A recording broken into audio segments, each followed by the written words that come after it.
CM చంద్రబాబుపై YCP అధినేత YS Jagan fire అయ్యారు. రాష్ట్రంలో రెడ్ బుక్ రాజ్యాంగం నడుస్తోందని వ్యాఖ్యానించారు. ఉద్యోగ సంఘం నేత వెంకటరామరెడ్డిని డిస్మిస్ చేయడంపై మండిపడ్డారు. ఇదెక్కడి పరిపాలన అంటూ ఎక్స్లో ట్వీట్ చేశారు వైఎస్ జగన్. 14 లక్షల మంది పోటీ పడిన జేఈఈ మెయిన్ 2026 ఫలితాలలో 300కి 300 మార్కులతో ఓపెన్ కేటగిరీలో all India first rank. Shri Chaitanya Hyderabad Madhapur program 300కి 300 మార్కులతో ఓపెన్ కేటగిరీలో all India first rank. Shri Chaitanya Vijayawada residential campus ఇద్దరు విద్యార్థులకు 300కి 300 మార్కులతో ఓపెన్ కేటగిరీలో 2 ఆల్ ఇండియా ఫస్ట్ ర్యాంకులు సాధించిన దేశం మొత్తంలో ఒకే ఒక్క విద్యా సంస్థ శ్రీ చైతన్యయే. చంద్రబాబు ఇటీవల వ్యవహరిస్తున్న తీరు చూస్తూ ఉంటే భయపడిపోతున్నారని అర్థమవుతోందని అన్నారు. ఎన్నికల ముందు అధికారం కోసం నోటికొచ్చిన వాగ్దానాలు ఇచ్చారని గుర్తు చేశారు.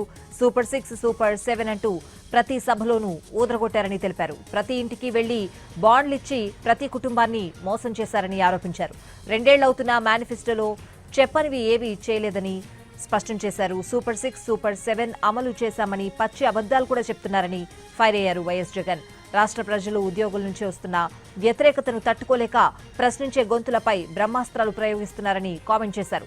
ప్రజలు ఉద్యోగుల నుంచి ప్రశ్నలు వస్తున్నాయంటేనే మీ పరిపాలన బాగా లేదనే కదా అర్థమంటూ కామెంట్ చేశారు వైఎస్ జగన్.